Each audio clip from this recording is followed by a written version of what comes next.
কখনো কি ভেবে দেখা হয়েছে যে একটা আইডিয়া মানে শুধু একটা আইডিয়া ঠিক কতটা শক্তিশালী হতে পারে? এতটাই শক্তিশালী যে সেটা বড় বড় সাম্রাজ্য ভেঙে ফেলতে পারে, নতুন দেশ গড়তে পারে, আর একটা গোটা মহাদেশের মানচিত্রই চিরদিনের জন্য বদলে দিতে পারে। আজ আমরা ঠিক এমনই একটা ধারণার কথাই বলবো যা আজকের ইউরোপকে জন্ম দিয়েছিল। চলুন একটু দুটো ছবি পাশাপাশি কল্পনা করা যাক।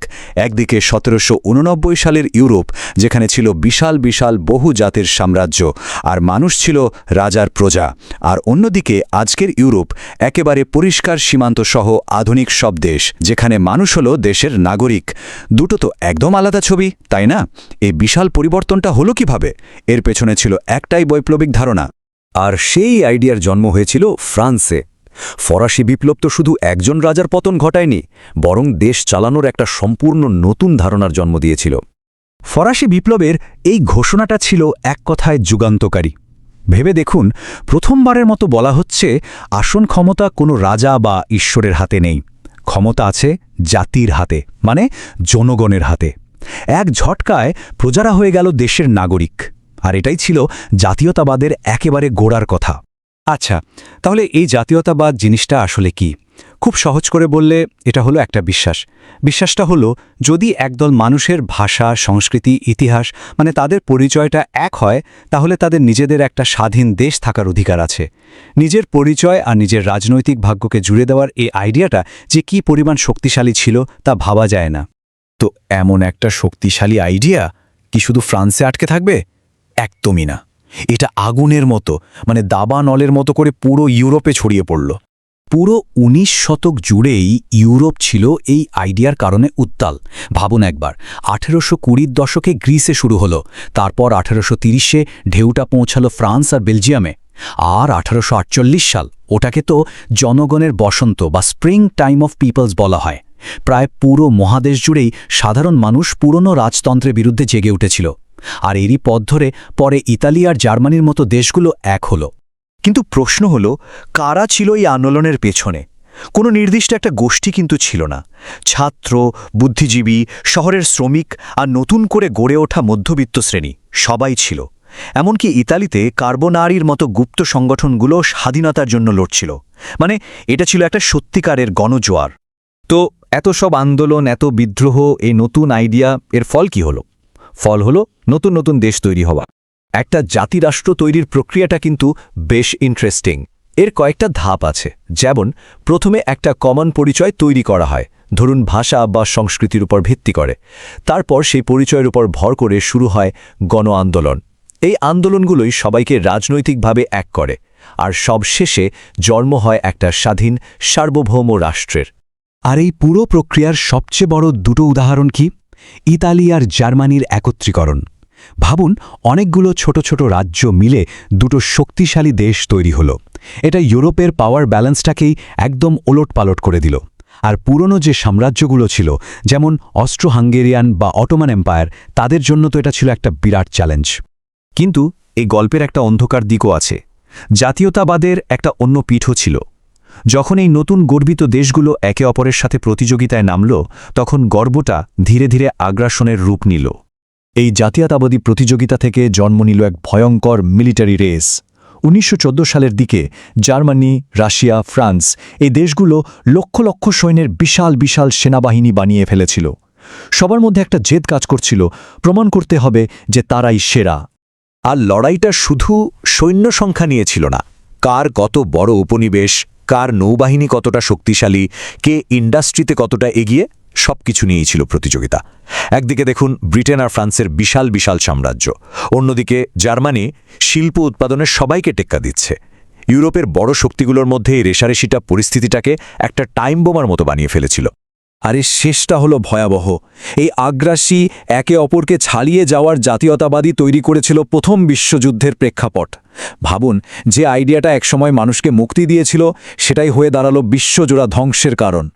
তাহলে দেখা যাচ্ছে জাতীয়তাবাদ একদিকে যেমন দেশ গড়েছে, মানুষকে এক করেছে, ঠিক তেমনি আবার যুদ্ধক্ষেত্রও তৈরি করেছে। এটা কিন্তু আমাদের একটা খুব জরুরি প্রশ্নের সামনে এনে দাঁড় করায়। আজকের দিনে সুস্থ দেশপ্রেম আর বিপজ্জনক জাতীয়তাবাদের মধ্যেকার সেই সূক্ষ্ম রেখাটা আসলে কোথায়? ব্যাপারটা কিন্তু ভাবার মতো, তাই না?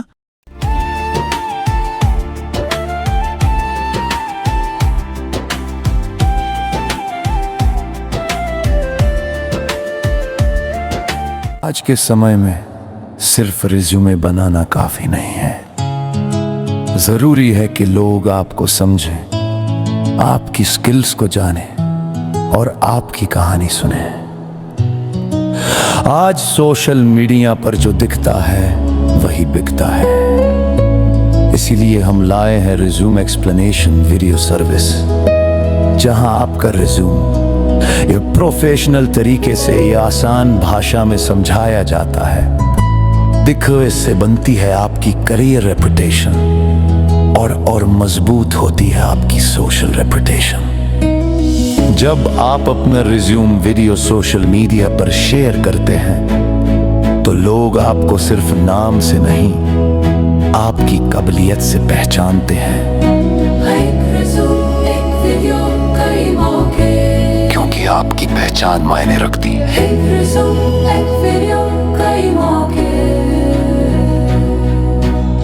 क्योंकि आपकी पहचान मायने रखती है। हर सफल डिजिटल समाधान के पीछे एक सोच होती है, एक अनुभव होता है और एक यात्रा होती है। यह यात्रा है रविकांत की। रविकांत एक ऐसे प्रोफेशनल है जिन्होंने टेक्नोलॉजी को सिर्फ कोड तक सीमित नहीं रखा, बल्कि उसे समस्याओं का समाधान बनाया। साल 2009 यहीं से शुरू होती है उनकी कहानी। एक सॉफ्टवेयर डेवलपर के रूप में उन्होंने CRM और एंटरप्राइज सॉफ्टवेयर सिस्टम्स पर काम किया। .NET टेक्नोलॉजी उनकी तकनीकी नींव बनी। साल 2012 में उनकी भूमिका बदलती है। वे सरकारी क्षेत्र से जुड़ते हैं और BTAST प्रोजेक्ट के अंतर्गत डिस्ट्रिक्ट IT कंसल्टेंट बनते हैं। यह परियोजना बिहार सरकार और DFID यूनाइटेड किंगडम के सहयोग से चलाई जा रही थी। यहां उन्होंने सीखा कि टेक्नोलॉजी नीतियों को कैसे लागू करती है और सिस्टम लाखों लोगों को कैसे प्रभावित करते हैं। साल 2014 एक नया अध्याय। रविकांत केयर इंडिया से जुड़ते हैं, एक वैश्विक संगठन जो स्वास्थ्य, शिक्षा और सामाजिक विकास के क्षेत्र में दुनिया भर में कार्य करता है। यह अनुभव उनके दृष्टिकोण को और व्यापक बनाता है। साल 2015 में वे software education and research private limited का हिस्सा बनते हैं। यहां वे शिक्षा, स्वास्थ्य, चुनाव, पुलिस और वित्त विभाग जैसी महत्वपूर्ण सरकारी परियोजनाओं पर काम करते हैं। यह चरण उनकी तकनीकी परिपक्वता को नई ऊंचाइयों तक ले जाता है। साल 2016 अंतर्राष्ट्रीय अनुभव। रविकांत IPE ग्लोबल के साथ काम करते हैं, एक संस्था जो 100 से अधिक देशों में विकास परियोजनाएं संचालित करती है। लेकिन साल 2017 में एक बड़ा निर्णय लिया जाता है, स्वतंत्र रूप से कुछ अपना बनाने का। परिवार, मित्रों और प्रोफेशनल पार्टनर्स के सहयोग से वे कस्टम सॉफ्टवेयर और वेबसाइट डेवलपमेंट की सेवाएं शुरू करते हैं।